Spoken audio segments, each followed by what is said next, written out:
YouTube, how's it going? The Goat House is back. Heading into NFL Week 10, I got score predictions, picks against the spread for every single NFL game. We do this every single Wednesday. We got straight up picks with the other guys of the Goat House up every Tuesday night. So for Week 10, that's already up. We got power rankings. We're going to have some mid-season videos, player rankings, quarterback rankings, playoff predictions. Through the rest of this week, going into the next week, we'll have all that. So join us, like, subscribe, turn notifications on for all that content. Be much appreciated. Follow our Twitter, a lot going on in there. We got an OBJ watch. He should sign today. We got you covered there. Link in the description and comments for everything you need. Again, here's our Twitter, @GoatHouseNFL. Got you up to date with all the latest news. Thursday night football, Ravens and Dolphins. I got the Ravens 27-16. Nobody, there's no guarantees this year. I mean, there never really is, but especially this year, there's a lot of upsets, but I really like the Ravens here. Who knows what's going on with Tua? Short week. I feel like it's going to be Jacoby Brissett. That's kind of a disaster at the quarterback position, what they got going with Tua, and now it's a finger injury. I'm going to go with the Ravens. It's in Miami Thursday night. Ravens should be able to dominate this game on the ground, so they're going to control the clock. They're going to get points up on the board. Defensively, they're going to blitz and limit Miami's offense. Miami will probably start strong. They seem to be a team that gets points up on the board right away, sometimes leading in the game. So I could see them getting 7 or 10 points, 7 points maybe on their first drive, 10 points on the board fairly early. But the Ravens are going to take control of this game. Good momentum after that comeback win. So I like them by 11 points there, but you never know. Falcons, Cowboys. Yeah, the Falcons impressed me last week, impressed everybody. They beat the Saints, kind of overcame that defensive matchup that they struggle with. And the Cowboys really struggled. They, 30-0 from the Broncos, and then, they end up getting some points late. But, they just got absolutely dominated by the Broncos. I think there's a different story. Maybe the Falcons are getting better and maybe the Cowboys are getting figured out. I don't think it's the case. I think the Cowboys get things going offensively. The Falcons' defense has improved. It's definitely on their way. But the Broncos' defense much better. I think the Cowboys will have success on the ground in the passing game. And then defensively, I think they get back going, this week again. With the Falcons, the difference between the Saints and the Panthers, last two games the Falcons played, and one they struggled against the Panthers defense, and one they had success against the Saints defense. Panthers blitz a lot, and I'm looking for what the Cowboys will do with Micah Parsons here because they play him off the edge, they play him off ball. Last few weeks he's been playing off ball a little more. I think they'll play him off ball and they'll blitz him a ton, which he can do at a high level. So I'd watch out for him, and I think that's going to limit the Falcons' offense. We'll see how the Falcons get their run game going. And the Cowboys seem like a little bit of a weakness against more of the physical runner like Javonte Williams. So, do the Falcons get Mike Davis going, which is kind of tough for them to do. So, I like the Cowboys. I like the matchup for them. But if it's based off last week, the matchup doesn't look pretty good. But that's not how we're going to do things here. So, I like the Cowboys 28-17. Again, Parsons on the blitz is someone to for sure look out for in this game. Surprised the Cowboys. I have them winning by more than that, but I'm surprised to put the line at 9, I guess based on what happened last week. So Vegas is not focused on last week's game. Saints and Titans. I got a low-scoring game here. Defensive game. I got the Titans 23-17. Titans are on fire. Saints seem like an every other type team, so they could they could win this week. I could see them giving the Titans some the Saints defense giving the Titans offense some problems here. I can see it. Saints secondary is a little underwhelming last week, and then they could step up this week. But I think the Titans do just enough in this game. Heard Camaro's not 100%. We'll see how accurate that is going through the week, but again, I can see the Saints win this game. It's just a lot on Simeon here. Going into last week, I'm like, I picked the Saints, but do I trust Simeon? But looking at the game, Simeon played fine, but the receivers just continue to drop the ball. Receivers, tight ends. So we got to bank on Simeon playing well again and the guys catching the ball this time around. So it almost feels like a lot has to happen for their offense to get going here. Titans been good at creating turnovers. I can see them doing it in this game. They make that extra play to win. I don't expect a whole lot from their offense, but I think their defense makes that extra play, and I got them winning 23-17. Jags and Colts. Jags did a good win against the Bills last week, a good defensive win. Colts, good win against the Jets. It was the Jets, but I'm confident with the Colts in this one. I got them winning 27-17. I don't expect a whole bunch of offense from the Jags, maybe a little more than they've been getting going here. They're going to have to put the ball downfield. They're going to throw the ball downfield, in my opinion, to get things going. Maybe they'll have a little bit of success here and there doing that, but I think the Colts will control this game. They looked good last week. They're going to get things going. Carson Wentz got to take care of the ball like he did last week, and then they're set. So I got them winning by 10 here. Colts can get on that winning streak. Next game, Browns and Patriots. This is one of the better ones of the week. Patriots are favored by 1.5. And it'll probably stay that way maybe with Nick Chubb out. Nick Chubb there's a possibility he can play. Has to test negative there right before the game. So I like the Browns, though. This is a defensive game. The Browns are getting healthier on defense, which kind of going back to playing like they did early in the year, which looked like an elite defense. And the Patriots have been playing phenomenal on defense as well lately. So it's going to be about what offense can kind of overcome that, and what offense can make that extra play. I'm feeling the Browns. Even it's Dearness Johnson, I like the way he's been running. I still think, as good as the Patriots defense has been, I still think you can run the ball. You're not going to run all over them, but I think you can still run the ball on them. And I think they'll make that extra play. Myles Garrett can get a lot of pressure on Mac Jones here. And even, the Patriots been looking really good these last couple weeks, but they haven't really got a whole lot of offense going. Against the Chargers, they ran the ball pretty well, which everybody can run the ball on the Chargers. And they kind of shut down the red zone a little bit. And against the Panthers, it was kind of just all defense that got them the points, really. So they're going to have to pick it up a little bit. I'm going to trust the Browns a little more in this one. It is in New England, and Nick Chubb might be out, so that's tough. But I just think the Browns make that extra play, So I got them win by 1 point. Again, I think it's going to be a defensive game. Real low scoring, 17-16 Browns. Looking forward to that one for sure. Bills-Jets, exactly what the Bills need in their schedule right now. They need the Jets. And the Bills' offense has been struggling quite a bit, but the Jets defense, man, it's the worst defense in football all of a sudden. Beginning portion, how many weeks? 3, 4, maybe 5 weeks. Pretty good defense. It's better than average. That's kind of what it felt like. And all of a sudden, it is just terrible. Just wide open holes, poor coverage. I think that's being coached poorly, which is surprising. Too much man coverage against the Colts. With the players they have, especially in the secondary, cornerback position, why are they running that much man coverage? I think they'll switch it up this game, but not a lot of hope. The Bills need to run the ball more, though. That's the key. They're not going to score a lot of points if they refuse to run the ball once again, but they're gonna realize, they gotta realize that, right? So I think they'll have success. The Jets got some injuries too. Marcus May now is done for the year, so this is exactly what the Bills needed. They're gonna get going on offense, even though it's been underwhelming the last 2 weeks. But can't forget the Bills still have a very good defense. Even though the Bills, we view them as underwhelming the last couple weeks, the defense has still been there. And that's the key here, because the Jets, like I said, the defense has been struggling big time. Looks like the worst football. Their offense has actually been picking it up, and Mike White looks pretty good, and then he's going to be playing this week. He's going to be back.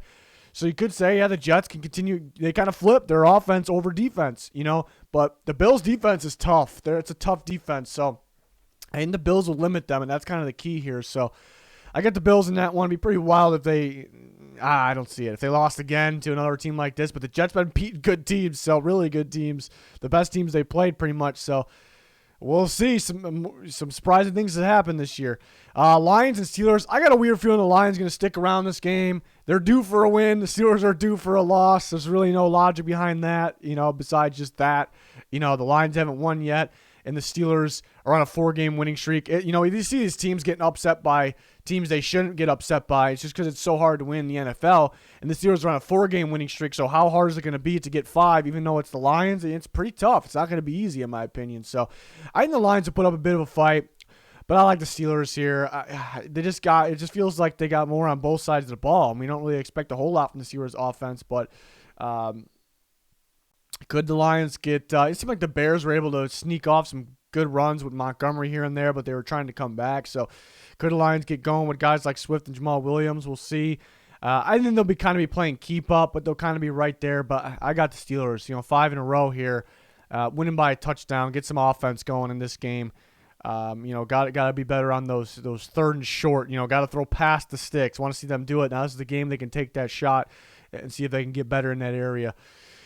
Bucks and Washington, I like the Bucks in this game. Pretty confident with them. 31-20. And the Bucks defense has been pretty bad this year. They get pressure on the quarterback, but targets, receivers, tight ends, even if it's running back, they're getting open pretty quick. So that kind of sometimes doesn't give the Buccaneers pass rush a shot.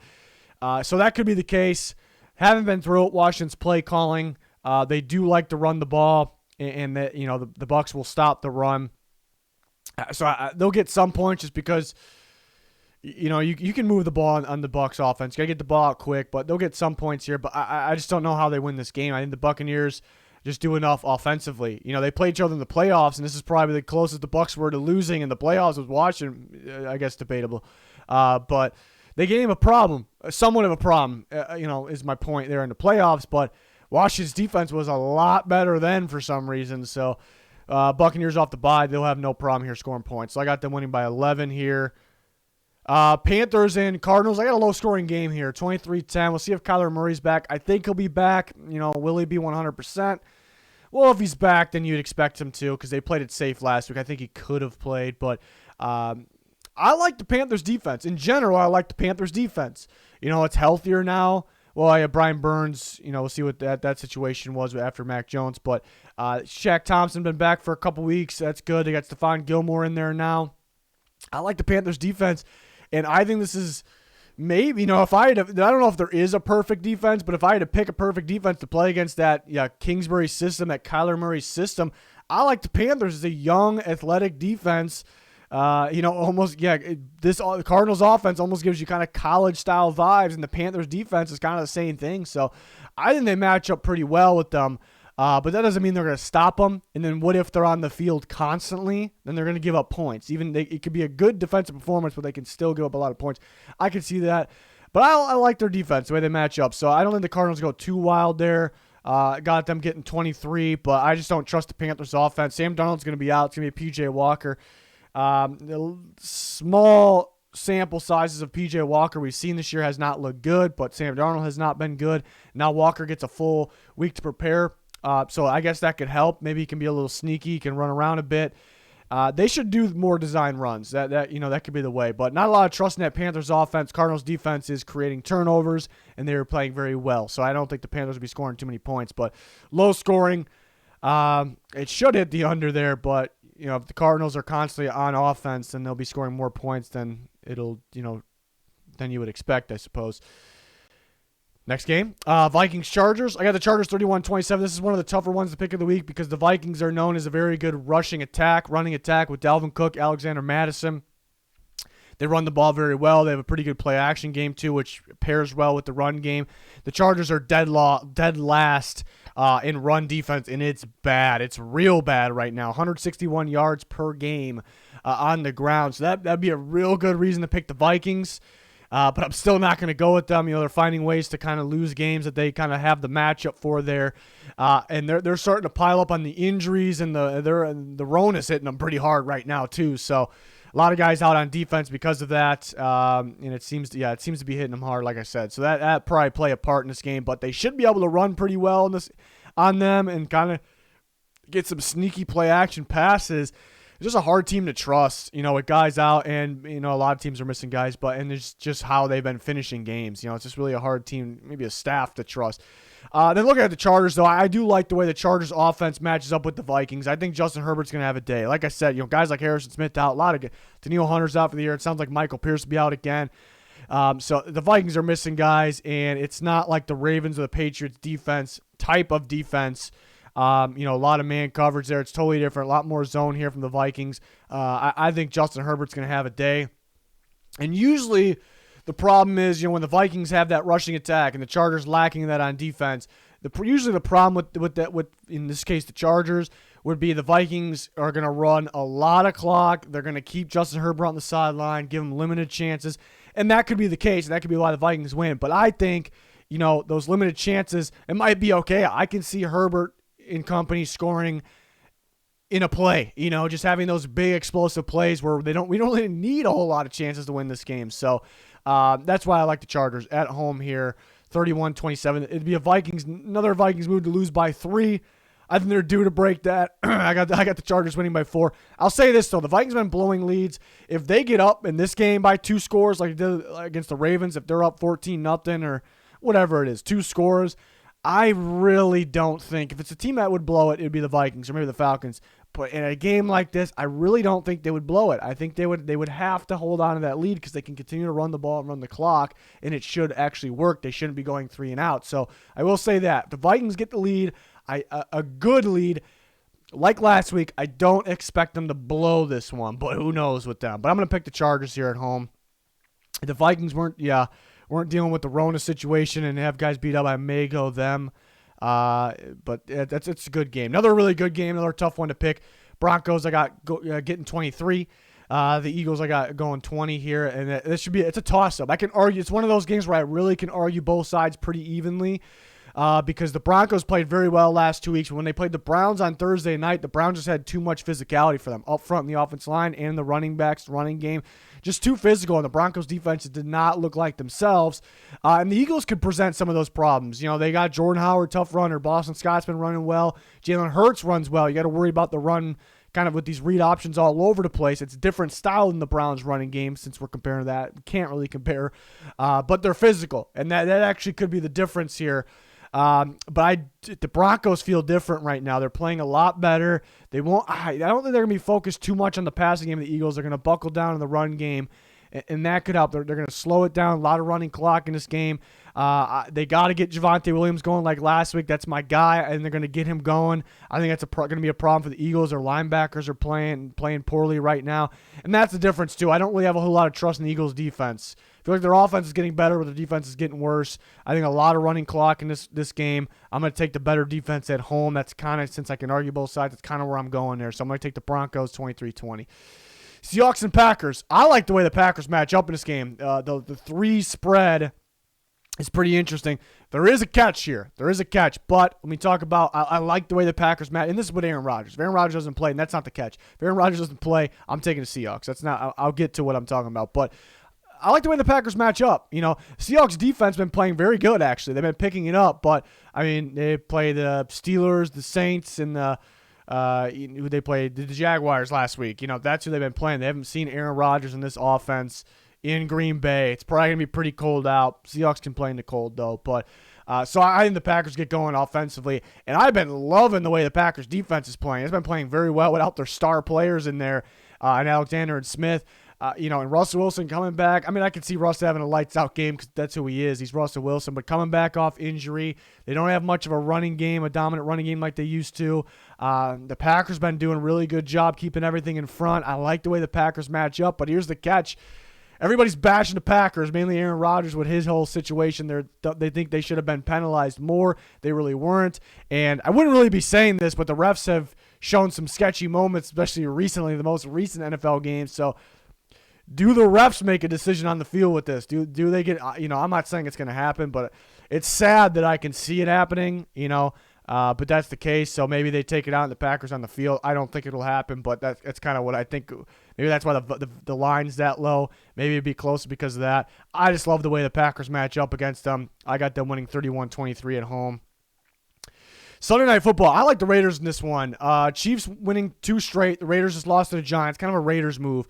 Raiders were affected. Derek Carr was affected by the very good Giants defense, but mainly that pass rush, the interior pass rush, which the Chiefs can present, but I don't think they will. They were getting a lot of from the blitz last week. You blitz an unexperienced quarterback in Jordan Love. Derek Carr struggles under pressure, but he's actually really good at reading the blitz and changing the play from the blitz and making the right play, the right choice. So I like that part for the Raiders. Chiefs defense been stepping up, but they played the Giants. They played Jordan Love. I think the Raiders offense is going to explode in this game. We'll see a little bit of Deshaun Jackson. They're going to run the ball more like they should. They're going to balance it out, the pass run game. They should at least. And I think they'll have a ton of offensive success. And the Chiefs haven't been able to get much offense going, but I think they do here. I think they get a little bit going in this game. The Raiders, better defense than the past, but cover 2 seems to be the success against the Chiefs. What works against the Chiefs? Raiders are known for their cover 3, so they stay cover 3, and then the Chiefs finally, we're not seeing all this cover 2. We can have success. Or do the Raiders switch what they're known for, and does that kind of throw them off a little bit? I kind of can see that, but I like the Raiders. Just more offense in this game against that Chiefs defense. It's different. You can't base things off, especially for these two teams. You cannot base things off the last week's performance. So I think the Raiders get going offensively. Pick-up game for Derek Carr. Picks himself back up after last game. Chiefs are favored in that one. I like the Raiders. Monday Night Football, I'm shocked by the line of 4. Am I missing something? If the Niners roll out Trey Lance in this game, then maybe that can throw them off. It gets physical. They can pound the football, run the clock. Well, I guess the Niners always give the Rams problems. Shanahan always does, but I think it's different now. 49ers defense is a lot weaker. They're just not a good football team right now. I like the Rams. I think the Rams will throw the ball down the field on them, not throw with the 49ers secondary, and then they're struggling to tackle as well. So I like the Rams putting up 31. It's not like playing the Titans here. Rams are going to be pissed off. They probably get Von Miller in this game. Mike McGlinchey's out for the year for the 49ers.